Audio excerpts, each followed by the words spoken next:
Te kat bau Petros pat Yohanes kidang lej ban kiu syaka temple ban lej ban duwai la don wei ubri badko nado bala khaga kemi ulong badko bat hamalla kasngi kishalej boy hakhandap ka temple kanang baun yo ban pan jing ais nei na ki bru ki balai rung syaka temple te hakawe sing kat bau Yohanes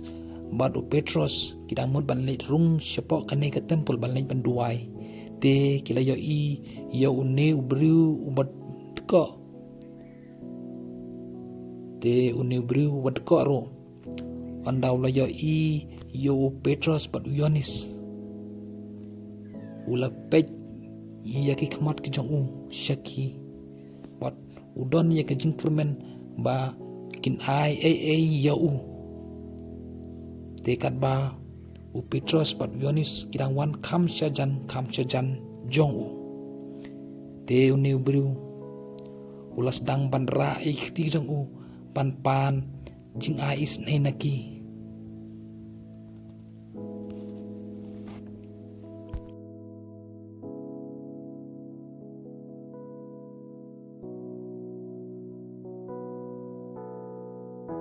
Henry Petros ulaong karupa bat kasyir ngamdon Henry ya kabangadon ngan ayame hagateng Jesus Christ ubana Nazaret tuyaj wadu Petros ulas dang man sim ya keti ka manjong wadu la penyeng yau te kumne ro ki kejat bat kimat sola jong kilas dang ban khlany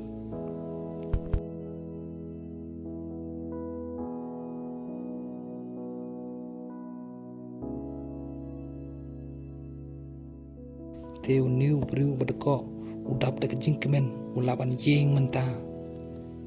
wadros dang baniyaj shirum chaneng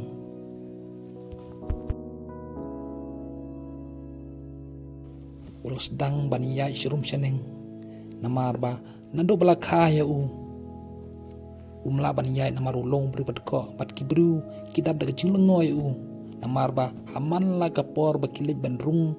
balik benduai sekali temple kisah yo iyo hakadap bau sai pan jing ais nei naki barhani kapor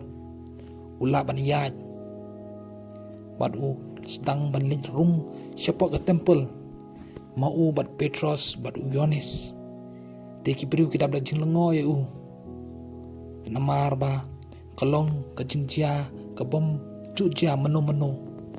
bat uni briu uai ye ke jingnya ro shoblay